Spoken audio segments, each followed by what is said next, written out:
नाज़िन programme news time में भलीकार आवां जो मेज़बान जुनेद अंसारी। नाज़िन जी तवक्का कई पे बजट के दौरान तो वॾा वॾा ऐलान किया विया हुकूमत तरफ़ां त असां का महांगाई कोन कंदासीं, को नओं टैक्स न लॻाईंदासीं ऐं का मिनी बजट कान ईंदी ऐं को बि माना अहिड़ो प्लान न ईंदो जंहिंसां आवाम जेको आहे भोगे। ऐं उन वक़्तु तजी नगरनि इहो ख़दशे जो इज़हार कयो हो ऐं जेके एनालिस्ट आहे हिकिड़ा जेके इकोनॉमी या स्पेशलिस्ट आहे ॿियो जो जनरल ओपिनियन मेकर सभिनि जो इहो ख़्यालु हो त महांगाई त थींदी, ज़ाहिर हिननि टैक्स जो हिकिड़ो मार्जिन रखियो आहे, उहो टैक्स हासिलु कीअं कंदा, उहो टैक्स हासिलु ईअं ई कंदा त अवाम मथां इज़ाफ़ी चार्जिस लॻाए टैक्स हासिलु कया वेंदा ऐं डायरेक्ट टैक्स सिधी रीति हासिलु कया वेंदा, बिजली महांगी करे ऐं पेट्रोलियम जा अघु महांगा करे। सो अॼु पेट्रोल महांगो थी चुको आहे, ₹5.40 फेडरल गवर्नमेंट पेट्रोलियम जा अघु वधाए छॾिया आहिनि। हाणे सुवालु इहो थो थिए जेका अघ ई जंहिं मुल्क जी मईशत पुठिते पैर हुजे, जिते का इन्वेस्टमेंट ॿाहिरां अचण लाइ तयारु कोन्हे, एक्सपोर्ट वधे कोन थी, मुआशी तौर ते एतिरे क़दुरु जो एग्रो बेस्ड इकोनॉमी जेको मुल्क आहे उन में एग्रीकल्चर जा बुनियादी टारगेट्स अचीव था कया वञनि, जिथे कॉटन क्रॉप 14 मिलियन बेल्स जो उहो 14 मिलियन बेल्स वारो कॉटन क्रॉप अॼु 7 मिलियन बेल ते पहुतो आहे।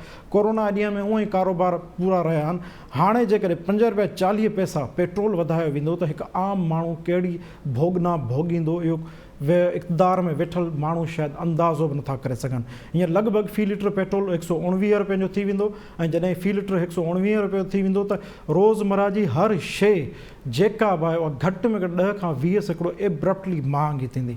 उहा ॿी ॻाल्हि आहे, जॾहिं पेट्रोलियम जा अघु किरंदा आहिनि त उहे शयुनि जो अघु जेको आहे जेको वंस सेट थी वेंदो आहे उहो कॾहिं बि रिवर्स बैक न थियो आहे। इन ई मामले ते ॻाल्हायूं था। हिन वक़्तु असांखे पैनल्स जी टीम जॉइन कयो आहे, जंहिंमें शामिल आहिनि डॉक्टर जमील अहमद ख़ान साहब, नसीर मेमून साहब, इनाम भट्टी साहब ऐं सोहेल सांगी साहब। सभ खां पहिरियों हलूं था नसीर मेमून साहब ॾे। नसीर मेमून साहब, असां रोज़ सियासी मौज़ूअनि ते, आलमी मौज़ूअनि ते ऐं कई अहिड़ा सोशल मौज़ू आहिनि जंहिं ते ॻाल्हाईंदा आहियूं ऐं तव्हां पंहिंजो तज़ियो पेश कंदा आहियो, पर जेको सभ खां वॾो सच आहे उहो सच आहे रोज़मर्रा जी ज़िंदगी कीअं गुज़ारिजे, मुआशी प्लान कहिड़ो हूंदो आहे, हिकु आम माण्हू पंहिंजी ज़िंदगी गुज़ारण लाइ छा करे।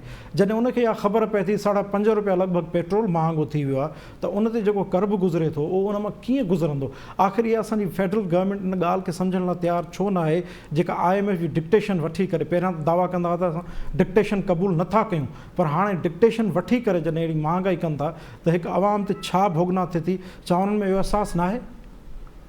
जुनेद साहब, तव्हां जेका ॻाल्हि कई, मां बिल्कुलु हमेशह पंहिंजे प्रोग्राम्स में चवंदो आहियां त जेका जमहूरियत आहे उहा आम माण्हुनि जे लाइ न को 18 तरमीम आहे, न को 20 तरमीम आहे, न को आइन जा आर्टिकल आहे। हुननि जी जमहूरियत 2-4 नंढड़ियुनि शयुनि में आहे। उहा बुनियादी तौर ते आहे त हुनजी ज़िंदगीअ जो गाॾो कीअं थो कजे, छा उहो 3 वेलनि जी मानी अफोर्ड करे सघनि था, छा हुनखे सिहत जी बुनियादी सहूलियत आहे, ॿार उहो स्कूल वञी सघे थो, घिटीअ में निकिरनि त महफ़ूज़ हूंदा। 3-4 शयूं हुननि जी डेमोक्रेसी ऐं पाकिस्तान जो जेको आम माण्हू आहे, जेको सम्झो त 99% खां मथे आहे, बाक़ी 1% जेको सुपर एलीट ऐं एलीट आहे, उनखे छॾे करे बाक़ी माण्हू वटि डेमोक्रेसी समूरनि जमहूरी दौरनि में बि नज़र न ईंदी। उनखे उन ज़िंदगीअ में महसूसु उनखे अहसासु ई न थींदो, छो त ही रोज़ जा मामूल आहिनि हुननि जे लाइ। अॼु ₹5 ई वधियो, हाणे छा थींदो, हिन सां गॾु सुभाणे तव्हां बिजली जी प्राइसिस वधाईंदो, तव्हां ट्रांसपोर्ट वधाईंदो।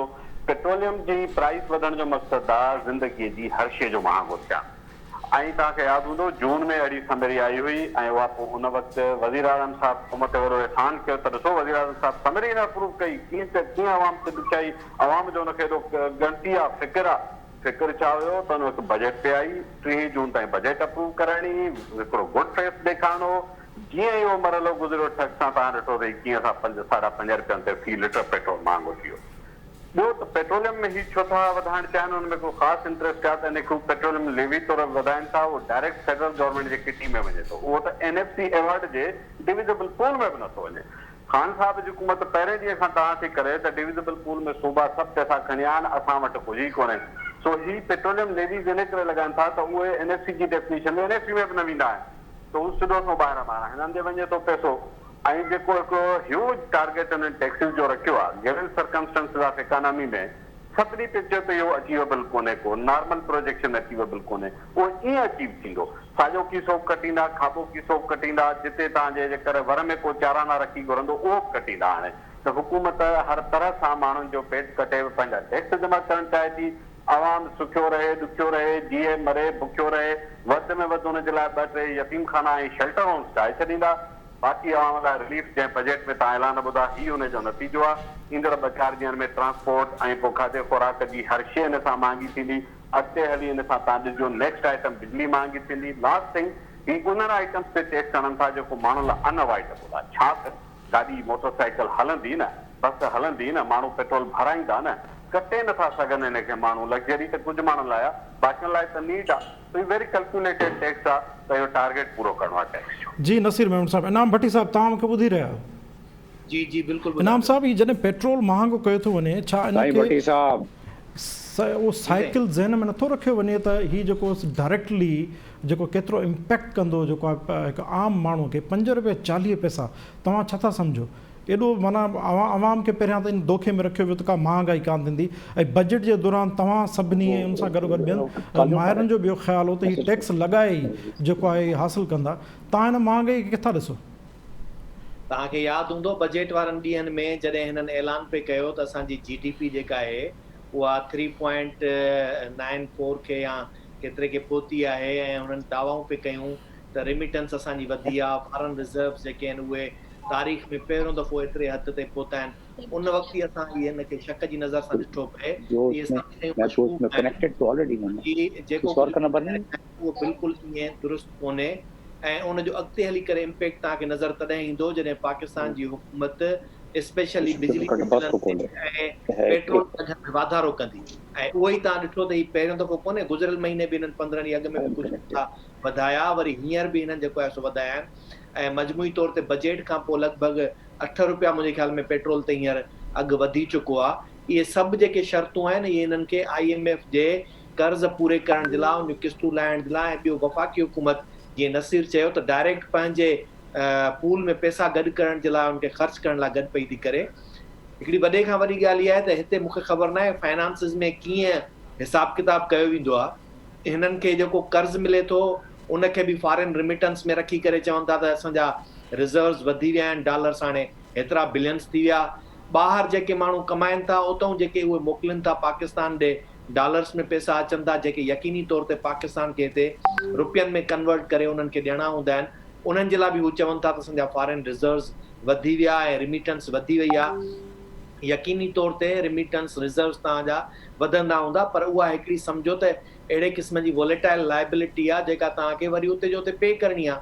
कर्ज़ जी शिकिल में तव्हांखे कर्ज़ जेको आहे सो वरी वापसि उनखे जंहिं महिल पे कंदो त उहो डॉलर्स में ई कंदो। उहो किथां कंदो? इहो पोइ जेके तव्हांखे रिमिटेंस में गॾु थियनि था जंहिं बि तरीक़े सां उतां तव्हां कर्ज़नि जूं किस्तूं लाहींदो। तव्हां पेट्रोल ते भले 8 रुपया वधाए छॾियो, मिलंदा तव्हांखे हिते रुपया, तव्हांखे डॉलर त न मिलंदा। तव्हांखे डॉलर त इहे जेके हिते पिया आहिनि जॾहिं ख़र्च थींदा त उहे तव्हां होॾे वापसि कंदव। त तंहिंजे करे ही सिर्फ़ु इकोनॉमी जेका हलाइनि था पिया उहा उनखे ही शेल्टर सम्झो खणी करे हिकिड़ो कवर ॾियनि था जंहिंमें चवनि था त मुल्क जी मईशत बहितर थी आहे, रेमिटेंस वधिया आहिनि, पर हक़ीक़ी तौर ते इहा आहे जंहिं मुल्क जी इकोनॉमी बहितर थींदी आहे उनजी सभ खां पहिरीं शुरूआत उन्हनि जी जेका आहे इन्हनि पेट्रोलियम जी क़ीमतुनि में ई थींदी आहे, त उहा घटिजंदी आहे। उन खां पोइ यूटिलिटीज़ जेका हूंदी आहे आम माण्हू जे वाइपे जे लाइ शयूं सस्ते करण जो सभ खां वॾो दारोमदार एनर्जी सेक्टर ते हूंदो आहे। तव्हां जॾहिं तेल जूं पेट्रोल जूं क़ीमतूं वधाईंदो त एनर्जी सेक्टर जूं अज़ ख़ुदि टैरिफ वधी वेंदा ऐं उनजे करे तव्हांजी टोटल जेका प्राइस जेका बि प्रोडक्ट ठहे थी पई वेंदे जेको ज़मीन ते ट्रैक्टर हलंदो न उन ट्रैक्टर जे ज़मीन ते हर जी कास्ट बि वधी वेंदी। जेका फैक्ट्री भाण ठाहे थी उनजे फर्टिलाइज़र प्रोड्यूस करण जी कास्ट बि वधी वेंदी, छाकाणि त उहो 100% जेको आहे सो फ्यूल ई यूज़ कंदा आहिनि जंहिंजे करे उनजा टैरिफ वधी वेंदा ऐं एनर्जी जेको इलेक्ट्रिसिटी यूज़ कंदा उनजा टैरिफ वधी वेंदा। त तंहिंजे करे कीअं था चवनि त इन्हनि सां ई मुल्क जे माण्हुनि खे ख़ुशहाल कंदा या ख़ुशहाल भले न बि कनि पर जेको आम सफ़ा हेठी सतह माण्हू आहे उनखे कहिड़ो रिलीफ ॾेई सघंदा। ही तरह हुनजे गले में कंधो विझंदा था वञनि जेको अञा वधीक सोढ़ो थींदो वेंदो। जी इनाम साहब, जी जी जी डॉक्टर जमील साहब तव्हां मूंखे ॿुधी रहिया आहियो? जी आवाज़ अचे तव्हां जी डॉक्टर जमील साहब जेको 5 रुपया 40 पैसा हिननि पेट्रोल जो अघु वधाए छॾियो आहे, इहो अवां बि असांजे प्रोग्राम में ॻाल्हि कई ड्यूरिंग बजट सेशन। बजट जे दौरान जे वॾा दावा हुआ त जॾहिं सभ खां रिलेवेंट सुवालु इहो पुछियो वियो त तव्हां 6000 अरब रुपया टैक्स आख़िर कीअं गॾु कंदव, नंबर 1। ऐं असांजो नाणे वारो वज़ीर वफ़ाक़ी वज़ीर साहिबु चए पियो त असां जेको IMF खे हाणे गुड बाय चई छॾियो आहे ऐं उनखां पोइ चवनि था IMF खे गुड बाय हाणे चई नथा सघूं। ऐं इहो सभिनि अंदेशो लॻायो त हीउ पेट्रोल महांगो कंदा। हाणे जॾहिं पेट्रोलियम महांगो थिए थो त पूरो लाइफ स्टाइल लाइफ साइकिल महांगो थिए थो। आख़िर हुकूमत छो महांगाई जे पोयां पई आहे ऐं छो अवाम खे पीढ़ण जे पोयां पिया आहिनि? ही 15 ॾींहंनि में सेकेंड टाइम कयो अथनि इन्हनि। फर्स्ट टाइम उन्होंने कयो जुलाई जी शुरूअ में, हाणे वरी इन्हनि वधायो आहे। ऐं इन जेको महसूसु थिए थो पियो, इन में बेसिकली वाहिद पेट्रोलियम प्रोडक्ट्स अहिड़ियूं आहिनि, मसनूआत अहिड़ियूं आहिनि जेके डायरेक्ट हिट थी कनि ग्रास रूट लेवल जे माण्हू खे। माना हिकिड़े मज़दूर माण्हू हिकिड़ो जेको आहे बिल्कुलु गुरबत जी लकीर खां हेठि किरियल माण्हू, उन ते बि इन जो असरु पवंदो। माण्हू जेको वञे थो पियो पंहिंजे दुकान ते, मंडली ते किथे को लूणु या तेल वठण थो वञे, त बाकस वठण थो वञे, उन सभिनीनि ते फ़र्क़ु पवंदो फ़क़ति इन हिकिड़े प्रोडक्ट जे तहत।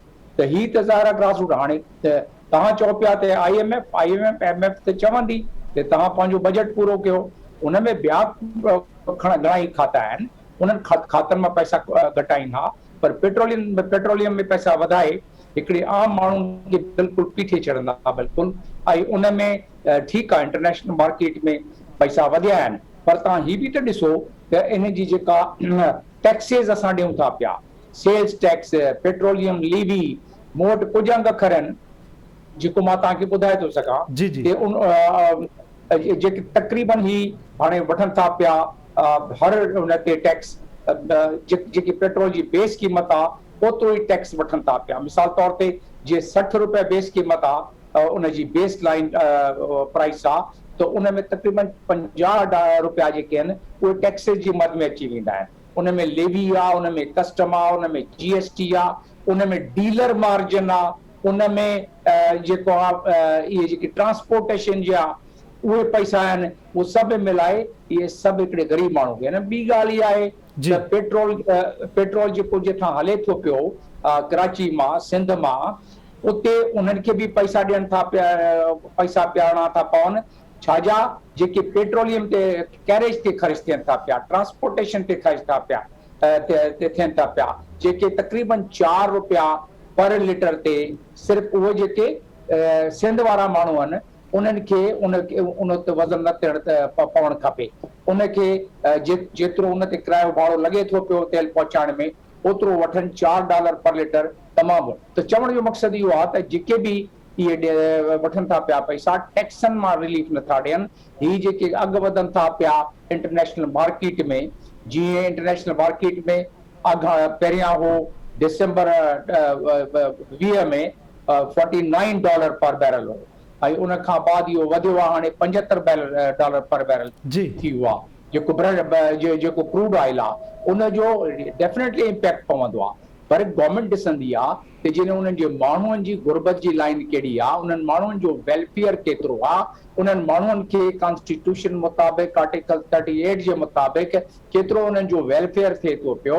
सेफ्टी नेट कंहिं मुल्क में कहिड़ी आहे, जीअं वेस्टर्न कंट्री में उहे चवंदा आहिनि फलाणे हंधि अघु सस्तो आहे, उते ॾिसो त उते सेफ्टी नेट छा आहे ॿियनि मुल्कनि में, उते माण्हुनि खे प्रोटेक्शन केतिरी आहे। हिते माण्हुनि खे न कोई प्रोटेक्शन आहे उन्हनि जे लाइफ स्टाइल जी, उन्हनि जे वेलफेयर जी, उन्हनि खाधे पीते जी, उन्हनि जी खुराक जी, नरिशमेंट जी, उन्हनि जी जेका आहे असांजा 40% खां मथे 45% माण्हू जेको आहे उन्हनि जो नशो नुमा न थी सघे, स्टंटेड जेके चिल्ड्रन असां थियनि था पिया, ऐं उन में ही जेके पेट्रोल जी अघु वधण में उहे किथां पैसा कट कंदा, पंहिंजी खुराक ते पैसा कट कंदा, किथे न किथे उनजी न्यूट्रिशन बि ख़तम थींदी।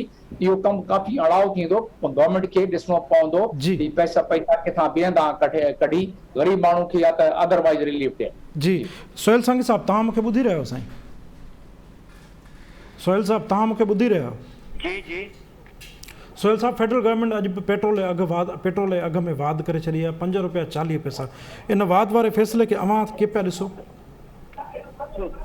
इन जो मतिलबु इहो थियो त हर माण्हू जेको आहे सो हर शइ ते पैसा भरे, छो त पेट्रोल हिकिड़ी अहिड़ी शइ आहे जेका ट्रांसपोर्ट खां वठी, बिजली खां वठी, प्रोडक्शन खां वठी हर हंधि ते ज़रूरत पए थी वेंदी। त उन जे करे जेका शइ प्रोड्यूस थींदी उन ते उनखे पैसा जेके आम माण्हू खे भरणा पवंदा।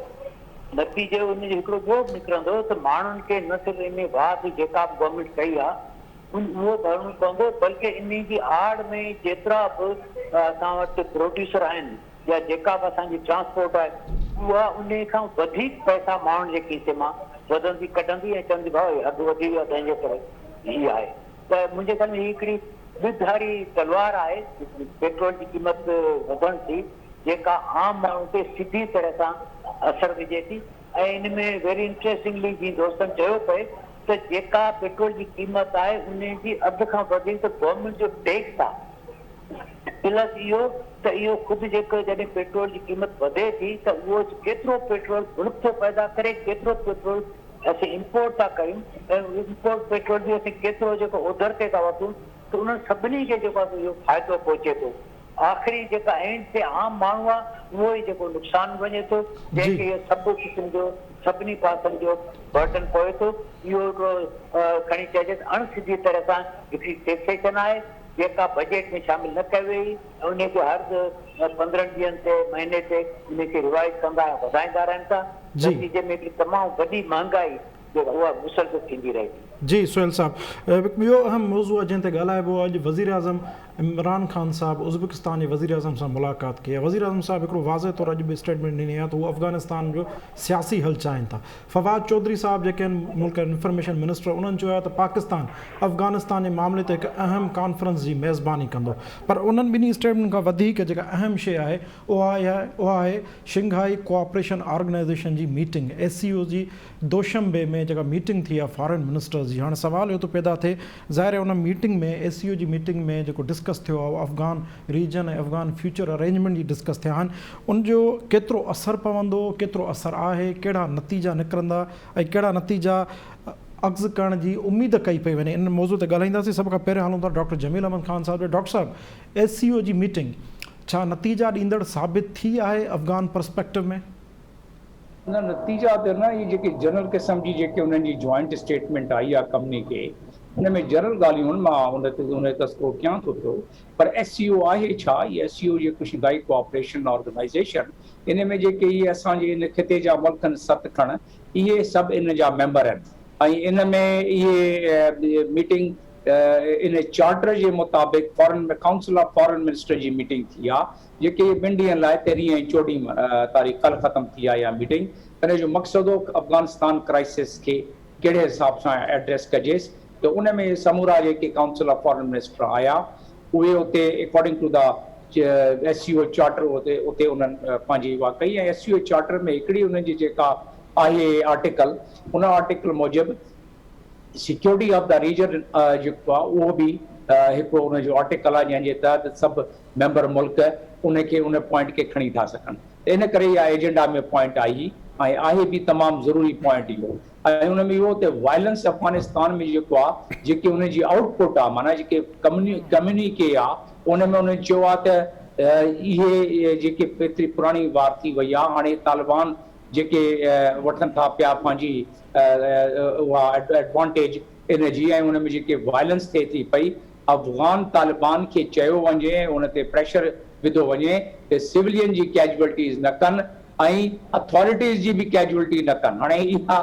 जॉइंट स्टेटमेंट में जी जेका हिकिड़ी आउटपुट आहे ऐं ॿी जेका आहे उहा त आस अफ़गान गवर्नमेंट अने उन्हनि खे चवनि अफ़गान गवर्नमेंट खे त उनखे स्ट्रेंथन पाण खे कनि माना पंहिंजी पोज़ीशन अफ़गान गवर्नमेंट इंटरप्ट कंदो सर हिते हिकिड़ो इंटरेस्टिंग क्वेश्चन उभरी आयो आहे सिचुएशन जे हिसाब सां sir SCO Shanghai cooperation organization is formed and led by China ठीकु आहे सर त मुंहिंजे ख़्याल में जे लेट सपोज़ पाण चाइना आहे उन में रशिया बि आहे मेजर प्लेयर आहे ॿिया रीजनल प्लेयर्स आहिनि उहे बि चाहिनि था त अफ़गानिस्तान में वायलेंस न थिए अफ़गान अथॉरिटीज़ सां ठही हलनि ऐं उते इवन सिविलियंस जो बि को नुक़सानु न थिए माना इहो त कंहिं हद ताईं माना सॼो रीजन जा जेके अहम प्लेयर्स आहिनि चाइना ऐं रशिया चाहिनि था देन वॉट अमेरिका वॉन्ट्स सर न अमेरिका जी त हिकिड़ी ज़ाहिरी उन्हनि जी ख़्वाहिश आहे ज़ाहिरी जेका उन्हनि अनाउंस कई आहे त हू चाहिनि था पिया त अफ़गानिस्तान में भई अफ़गानिस्तान जा माण्हू उहे पाण में मिली ऐं हुकूमत ठाहिनि ये ख़्वाहिश थी सके पर इनखे प्रैक्टिकल अमली जामो कीअं पाराइजेसि या पाराइजेसि इनखे त उन लिहाज़ सां इहा ख़्वाहिश SCO जी बि आहे पर अमेरिका जा ॿिया बि एंगल आहिनि जेके हाणे कुझु न कुझु तजिया निगार जेके आहिनि उहे ज़ाहिर करणु शुरू कयो आहे ऐं उहो चवनि था पिया त अमेरिका जो हिकिड़ो एंगल त इहो त पंहिंजी क़ौम खे ॿुधाइनि त असां जेको मक़सदु हुआ हासिल करे वरितोसीं, अलक़ाइदा खे ख़तमु कयोसीं, बाक़ी दहशतगर्द तंज़ीमनि खे ख़तमु कयोसीं, इहो असांजो मक़सदु हो, इहो मक़सदु असां पूरो करे वापसि मोटूं था पिया। पर असुल में ॻाल्हि इहा आहे त 20 साल में को खड़ते निकितो ऐं पोइ अंदरून खाना उन्हनि सोचियो त असां 20 साल ॿियो बि विढ़ंदासूं। तक़रीबन $2 ट्रिलियन $2 ट्रिलियन जेके आहिनि उहे ख़र्च उन करे चुकिया आहिनि, त उन खां बाद बि कुझु नथो निकिरे थो। उन जे पोयां इहो वक़्तु उन्हनि छो चूंडियो आहे? ठीकु आहे, ट्रम्प वारी ज़माने में उहो थियो, बट ट्रम्प बि इस्टेब्लिशमेंट जे कंसल्टेशन सां थी न लॻे इहो थो पियो, जीअं ॿिया बि जेके एनालिस्ट चवनि था पिया त उहे अमेरिकन चाहिनि पिया त to kill 2 birds with 1 stone, थोरी डिस्टेबलाइज़ेशन अफ़गानिस्तान में थिए, पाकिस्तान में थिए, त CPO जेको पायलट जेको सभिनीनि खां अहम जुज़ आहे BRI जो, उहो इफेक्ट थिए। ऐं इन मामले में जेॾीमहिल कॉम्पिटिशन हाणे वधंदी थी वञे, यानी दुश्मनाई वधंदी थी वञे चाइना ऐं अमेरिका जी ऑन दिस काउंट, तो उन में उहो चाहिनि था पिया त बिना जंग जे अहिड़ी डिस्टेबलाइज़ेशन का थिए जंहिंमें उन जो इशारो इन में मिलियो आहे। ही मीटिंग जेको असां ज़िक्र था कयूं दोशंबे वारी meeting council of foreign ministers जी, उन में इशारो उन्हनि इहो कयो आहे त जेके कनेक्टिविटी आहे इन खे असां बरक़रार रखियूं, जेके सेंट्रल एशियन सां असांजी कनेक्टिविटी आहे। माना हिकिड़े साइड ते अफ़गानिस्तान में अफ़रा तफ़री जी थींदी त ज़ाहिर आहे कनेक्टिविटी माना CPEC जो जेको हिकिड़ो हिसो आहे कनेक्टिविटी जो, शिंगाई जो बि हिसो आहे कनेक्टिविटी जो। सर इहो थोरो असांखे खोले बयान कजो, थोरो खोले सम्झाइजो, कनेक्टिविटी व्हाट मीन्स, थोरो एक्सप्लेन कजो जीअं नाज़रीन सम्झी सघनि। सर कनेक्टिविटी माना जेके by air, by road, by sea, इहे हाणे ज़ाहिर सेंट्रल एशियन कंट्री त लैंड लॉक कंट्रीज़ आहिनि, पर by road and by air उन्हनि खे तमामु सहूलियतूं ॾिजनि ऐं रोड रस्ता ठहनि। ऐं इन जे करे चाइना, जीअं तव्हां ज़िक्र बि कयो SCO, China Russia, China is the Pioneer of the SCO, त उन जे मुताबिक़ हाणे उहो चाहिनि था पिया त इहे रोड रस्ता जेके आहिनि, जेके ठहियल आहिनि महफ़ूज़ हुजनि, ऐं जेके इम्प्रूव थियणा आहिनि, जेके बहितरी थिए अचणी आहे रोड रस्तनि में, उहो CPEC जे करे इहे BRI जे करे जेको उन्हनि जी प्लानिंग ऑलरेडी आहे उन जे तहत उनखे इम्प्रूव करे ऐं इनखे कनेक्ट कनि। ऐं ही जेका ॻाल्हि आहे उहा American economic and strategic interest जे ख़िलाफ़ थी वञे। ॿी ॻाल्हि जेका अमेरिका उन्हनि जो हिकिड़ो आहे कॉन्ट्रैक्ट आहे, यानी हिकु एग्रीमेंट आहे अफ़गानिस्तान सां, ऐं अफ़गानिस्तान जे उन डिफेंस एग्रीमेंट जे तहत अमेरिका जेॾी महिल चाहे पंहिंजी एयरफोर्स या ग्राउंड फोर्सिस वरी वापसि आणे थो सघे। इन करे अमेरिका उते पंहिंजो जेके तक़रीबन इन वक़्तु 650 माण्हू छॾे थो पियो सफ़ारत खाने जी हिफ़ाज़त जे लिहाज़ सां, ऐं उहो चाहे थो पियो त इनखे असां 1300 ताईं माण्हू खणी वञूं उन तइदाद, त उहे ख़ाली आम माण्हू न हूंदा, आम सोल्जर्स न हूंदा, उहे ट्रेंड हूंदा त सर्विलेंस बि करे सघनि इलाइक़े जी बि ऐं इन खिते जी बि सर्विलेंस करे सघनि। त मेगा कनेक्टिविटी जो ख़ासि तौर ते इन मीटिंग में कनेक्ट उन्हनि कयो आहे। ऐं इंडिया जे जेको फॉरेन मिनिस्टर उन पंहिंजो एडवांटेज खयो आहे इन आर्टिकल जे तहत सिक्योरिटी जंहिंमें हिकिड़ो जुज़ आहे SCO जी चार्टर जी, उहो चवे थो पियो त टेरर फाइनेंसिंग ख़तमु कयो ऐं जेके टेररिज़म ख़तमु कयो। ऐं टेरर फाइनेंसिंग टेररिज़म में जेॾी महिल ॻाल्हि थी अचे त हुन में पाकिस्तान ऑटोमेटिकली उनखे उहो लपेट था वञनि उन में। त ही जेके इम्पोर्टेंट पंहिंजे फॉरेन मिनिस्टर ॻाल्हि कई आहे शाह महमूद कुरैशी, इन में स्टेबिलिटी हुअणु खपे अफ़गानिस्तान में, ऐं इन जो इफेक्ट जेको आहे न थी इफेक्ट जेको आहे इन जो रीजनल उन ते स्टेबिलिटी ते पवंदी। अक़वाम मुतहदा जेके यूनाइटेड नेशंस उते आहे उन्हनि चयो आहे त बाबा तमामु पार्टीज़ जेके आहिनि उहे मिली सीज़ फायर कनि ऐं उन खां बाद नेगोशिएट कनि। ब्रिटिश मिनिस्टर जी कल्ह जी हिकिड़ी स्टेटमेंट आहे ऐं उहे चाहिनि था पिया ॾिसो तालिबान बाक़ाइदे उहे एडवांस कंदा था वञनि, उन्हनि खे सर हिते मां हिकिड़ो मुख़्तसर, मूंखे सर टाइम बिल्कुलु घटि आहे, मां मुख़्तसर हिकिड़ी शइ तव्हां खां पुछणु चाहींदुसि। ब्रिटिशर्स त कल्ह चयो तालिबान हुकूमत खे असां तस्लीम कंदासीं, तालिबान तुर्कनि खे वार्निंग ॾिनी आहे, टर्किश चवंदो जेकर टर्किश जे करे फ़ौजूं आयूं त असां जेको आहे ईअं ई उन्हनि खे ट्रीट कंदासीं जीअं हू गासिब फ़ौजूं हूंदियूं। 30 सेकंडनि सर तव्हां वटि, मूंखे वरी ॿियनि पैनल्स में वञिणो आहे सर। टर्की जो असां सोचूं पिया त उनखे शायदि तालिबान टॉलरेट करे वञनि, पर तालिबान बिल्कुलु सरकारी बयान उन्हनि ॾिनो आहे त टर्की या काई को बि नेटो फोर्स हिते हूंदी असां उनखे इजाज़त न ॾींदासीं, असां विढ़ंदासीं। त इन जो मतिलबु इहो त टर्की ऐं टर्की पाकिस्तान खे रिक्वेस्ट करे चुकियो त तव्हां बि पंहिंजी जी जमील साहब। हाणे अशरफ गनी जेको आहे इंडिया खे चवे थो पियो त तव्हां असांखे फ़ौज जी मदद कयो। जी जमील साहब, हलो त नसीर मेमन साहब SCOC मीटिंग उन खां पोइ तालिबान जी हिकमत अमली तव्हां छा पिया ॾिसो रीजन में? अफ़गानिस्तान में पीस था चाहियूं, सियासी हल था चाहियूं, वज़ीर आज़म साहब चए थो, ऐं तालिबान त टर्किश फ़ौजुनि खे बि क़बूल करण लाइ तयारु न आहिनि। जुनैद, अफ़गानिस्तान में अमेरिका 20 साल रहण ऐं $2 ट्रिलियन स्पेंड करण खां पोइ इहो सम्झी वियो त सॼी महिनत ऐं सपोर्ट जी इन्वेस्टमेंट जे बावजूदि जेका उन्हनि हुकूमत इंस्टॉल कई उहा अफ़गानिस्तान खे प्रैक्टिकली हुकूमत तौरु हलाए कान पई सघे। हाणे अमेरिका या वेस्ट इन में उन्हनि खे इहो मसइलो न आहे त हुकूमत केरु ठाहींदो, रूल केरु कंदो। हू चवनि था त इहो फंक्शन कीअं कंदी, उन फंक्शनलिटी या प्रिंसिपल्स ते जेकर तालिबान असां सां एग्री थियनि त नो हार्म। उन्हनि खे ख़बर आहे त ultimately they are the force.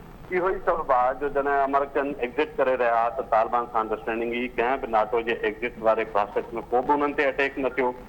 American पूरो बगराम जो एयरपोर्ट ख़ाली करे विया, जंहिंखां एयरबेस ख़ाली करे विया, जंहिंखां पोइ एयर कवर ख़तमु थियो। एयर कवर ख़तमु थियण खां पोइ तव्हां अफ़गान फोर्सिस जी ग्राउंड ऑपरेशन जी उहा सघ न एक्सपेक्ट करियो त हू तालिबान सां हाणे फाइट करे सघंदा। त इहा साफ़ ॻाल्हि आहे त अमेरिका तोड़े वेस्ट इन ॻाल्हि लाइ पहिरीं ई क्लियर आहिनि ऐं हीअ बिल्कुलु कैलकुलेटेड मूव आहे। हुन लाइ का सरप्राइज़ कान्हे। मूंखे नथो लॻे त क़ाबिल 2 महीना बि वधीक हुकूमत उते जटाव करे सघंदी। चाइना जो इशू बिल्कुलु क्लियर आहे। जमील साहब तमामु बिल्कुलु सही ॻाल्हि कई। हुनजी सेंट्रल एशिया ऐं ऑनवर्ड्स उतां यूरोप जी जेको कनेक्टिविटी जो लॉन्ग टर्म प्लान आहे हुननि खे बि इशू कोन्हे त हुकूमत केरु कंदो। हू बि चाहिनि था त पीस एंड स्टेबिलिटी रहे ऐं बेसिक ह्यूमन राइट्स हलो। अमेरिका ऐं यूरोप जो इशू आहिनि, चाइना खे त उन सां बि मसइलो कोन्हे, को बि इशू उन्हनि जो कोन्हे। वो रुगो बेसिक ट्रैंक्विलिटी, पीस ऐं स्टेबिलिटी चाहिनि था जेको बिज़नेस इन्वायरमेंट खे डिस्टर्ब न करे। That's all they want. उहे निगोशिएशन्स आहिनि। मूंखे लॻे थो तालिबान हिकु नई स्टेट ठाहिण जे लाइ हाणे 20 सालनि में हुनर बि कुझु थियो आहे जेका हुन जा रिसेंट जेस्चर्स आहिनि। हू बि चाहिनि था त असां अहिड़े नमूने सां रूल करियूं जो असांखे एक्सेप्टेंस मिले, असां कंट्री खे बिज़नेस ते पंहिंजे फुटिंग ते हलायूं, पंहिंजी मर्ज़ीअ सां हलायूं ऐं बाक़ी ह्यूमन राइट्स जो ख़ैरु आहे। इहो अरेंजमेंट साफ़ आहे। मूंखे नथो लॻे 2 महीननि खां वधीक क़ाबिल हुकूमत जतरा कंदी। साफ़ नज़र अचे पियो तालिबान टेक ओवर करे रहिया। जी इनाम भट्टी साहब, तव्हां छा चवंदोसि हिन सॼे पस मंज़र में? सम्झां थो मौजूदा वक़्त में वधि खां वधि गिणती जेका आहे उहा इन अफ़गानिस्तान जे बॉर्डर सां जेके बि मुल्क आहिनि ऐं उहे ई अक्सर तौर ते इन SCO जा मेंबर आहिनि। SCO जे मेंबर कंट्रीज़ जेके बॉर्डर ते आहिनि, उन खां अलावा जेके ॿाहिरि आहिनि, ॿाहिरिनि में उन में रशिया बि आहे, त चाइना बि आहे, त इंडिया बि आहे। उन्हनि सभिनी जो कंसर्न यकीनन इहो ई आहे त ईंदड़ वक़्तु जेको तालिबान जो दौर हुकूमत आहे उहो कंहिंजे आशीर्वाद सां हूंदो। इहा इंटरनली शायदि हुननि खे ख़बर हूंदी, छाकाणि त तालिबान मुमकिन ई कोन्हे जो बग़ैर कंहिंजे आशीर्वाद जे अकेले तौर ते उते हुक्मरानी करे सघंदा। जेकॾहिं ईअं हुजे हा त नाटो खां पोइ ॿिया के न को फोर्सिस जेके आहिनि ऐं इन डायलॉग जे दौरान उनखे चङी तरह ते कंट्रोल करे सघनि हा। पर जॾहिं इहा तय थी चुको त तालिबान खे उते स्पेस ॾियणो आहे ऐं हींअर तालिबान पंहिंजे उन इक़्तिदार हासिल करण जे वेझो पहुचण वारा आहिनि, त उन्हनि जी सभ खां वधीक जेका सूरत हाल ॻणती जोगी जेका पैदा थी आहे उहा इन्हनि बॉर्डर कंट्रीज़ सां गॾोगॾु चाइना खे बि थी आहे। ऐं आउं सम्झां थो त हू चाहींदा त कंहिं न कंहिं तरह सां जेके बि उन जा बॉर्डर कंट्रीज़ आहिनि उन्हनि जे मसइलनि खे ऐं ॻणतियुनि खे गॾु खणी करे का अहिड़ी हिकमत अमली जोड़िजे जंहिंसां तालिबान खे मुंहुं ॾेई सघिजे। उन खां पोइ जेको टर्की वारो मामिलो आहे, टर्की मुकमिल तरह ते एंटी या खणी चइजे त अपोज़िट सऊदी अरेबिया आहे ऐं तालिबान कहिड़ी बि शिकिल में हुजनि उहे एंटाए सऊदी नथा थी सघनि, छाकाणि त उन्हनि जो किथे न किथे वरी बि लिंक उतां ई उन्हनि जे मार्फत जुड़ी करे किथे ॿिए हंधि वञी करे पहुचंदो। त तंहिंजे करे टर्की जे लाइ त मुमकिन ई कोन्हे त उते हुननि खे स्पेस मिली सघे। हा, वरी बि जेकॾहिं कंहिंखे स्पेस मिली सघे थो त जंहिंजो बि अमेरिका ऐं सऊदी सां वधीक रिलेशन वेझो रहंदो उन्हनि जे लाइ थी सघे थो त का माफ़ी तलाफ़ी थिए ऐं उन्हनि जा असेट्स उते बची वञनि। न त अदरवाइज़ मूंखे नथो लॻे त ईंदड़ वक़्तु तालिबान उते कंहिंखे बि क़बूल करण लाइ तयारु थींदा। जी सोहेल सांगी साहब, तव्हां सर इन सिनेरियो में छा चवंदो सर? असां पहिरीं ॻाल्हि इहा आहे त अमेरिका जॾहिं हितां खां निकितो पए त हुन को बि अहिड़ो को अरेंजमेंट, अहिड़ो को बि एग्रीमेंट मुख़्तलिफ़ ज़िलनि सां न कयो। हिकिड़ो बाक़ाइदो वॾो वैक्यूम ख़ाली छॾे वियो। ऐं हालांकि जेको हिन खां अॻु में जेका अफ़गान वार हुई ओॾी महिल जॾहिं अमेरिका हितां निकितो थिए त ओॾी महिल मतिलबु जेको रूस बि हुयो त ओॾी महिल हुन सां बाक़ाइदा एग्रीमेंट थियो, इवन जेके ओॾी महिल मुजाहिदीन हुया उन सां बि हुयो त भई कहिड़े नमूने सां शयूं रमचियूं, छा थींदो, कंहिंखे कहिड़ियूं गारंटी सिक्योरिटीज़ थींदियूं, उनखे बाक़ाइदा हिकिड़ो जेनीवा अकार्ड वारो जेको असां सभिनी खे यादि आहे जी उहो सॼो थियो। हिन पहिरें इहो सॼो ख़ाली स्पेस छॾे अमेरिका ॿाहिरि निकितो आहे ऐं पोइ लाज़मी तौर ते जेका हुकूमत क़ाबिल हुकूमत हुई उहा एॾो सॼो उहो सस्टेन करण जी पोज़ीशन में कोन हुई। नतीजे में अफ़गान जेके तालिबान आहिनि उहे अॻिते निकिरी आया आहिनि। ऐं हिन में इहा शइ ॾाढी अहम आहे त इहो तासुब ॾिनो पियो वञे त तालिबान जेके आहिनि हाणे रिफाइंड आहिनि, उहे कंहिं बि तरीक़े सां अॻियां वारा हू न आहिनि ऐं उहो उनखे हिकिड़ी ओवरऑल मतिलबु त क़बूलियत सॼी दुनिया में ॾियारण जी कोशिशि कई पई वञे। त उन में जीअं मिसाल तौर ते SCO वारो ॿुधायो त उन में चाइना जो त इहो आहे त भई ठीकु आहे असांखे धंधो करिणो आहे, रोड ठाहिणो आहे, हुकूमत केर करे असांजे लाइ को मसइलो कोन्हे। पर हिते वरी बि जेके 3-4 वॾा इंट्रस्ट ग्रुप आहिनि जेके इम्पॉर्टेंट आहिनि। हिकिड़ो अमेरिका आहे, अमेरिका हिते कीअं बिहेव कंदो, अमेरिका चीन खे एतिरी स्पेस ॾींदो या न। ॿिए तरफ़ ते इहो बि आहे त सऊदी जेको इंफ्लुएंस आहे उहो कीअं बिहेव कंदो। पोइ टर्किश वारो पंचायत या पर जेको रूसियन उहे कीअं कंदा। ही ॾाढा हिकिड़ा तमामु अहम सुवाल थियनि था जेके असांखे इन सॼे सीनरी में सम्झणु खपनि। तालिबान खणी अंदरूनी तौर ते केतिरा ई मज़बूत हुजनि पर जेसिताईं उन्हनि खे ॿाहिरीं कंहिं फोर्स जो मदद हासिल न हूंदी, जेसिताईं उन्हनि खे ॿाहिरीं कंहिं फोर्स जी कंहिं मुल्क जी जेका ऐसा शील्ड न हूंदी, तेसिताईं उहे जेके आहिनि न ॿाहिरी दुनिया में न मुल्क जे अंदरि। सर मुख़्तसर सर बिल्कुलु मोटो टाइम घटि आहे, केरु शील्ड ॾेई सघे थो तालिबान खे? सर तालिबान खे जेको आहे सो चाइना ॾेई सघे थो, रूस ॾेई सघे थो, अमेरिका ॾेई सघे थो, इहे सऊदिया ॾेई सघे थो, इहे मुख़्तलिफ़ आहिनि। त तालिबान खे कंहिं न कंहिं तरीक़े सां कंहिं हिकिड़े जेको आहे सो मुकमल तौर ते उनजी हिकिड़ी वठणी पवंदी, उन्हनि खे छटी। जी वॾी महिरबानी सोहेल सांगी साहब, डॉक्टर जमील अहमद ख़ान साहब, इनाम भट्टी साहब ऐं नसीर मेमून साहब, तव्हां पंहिंजी क़ीमती राय खां असांखे आगाह कयो। नाज़रीन हिते प्रोग्राम टाइम पंहिंजी पुॼाणी थो पहुचे, पंहिंजे मेज़बान जुनैद अंसारी खे ॾींदा इजाज़त। सदाईं कर।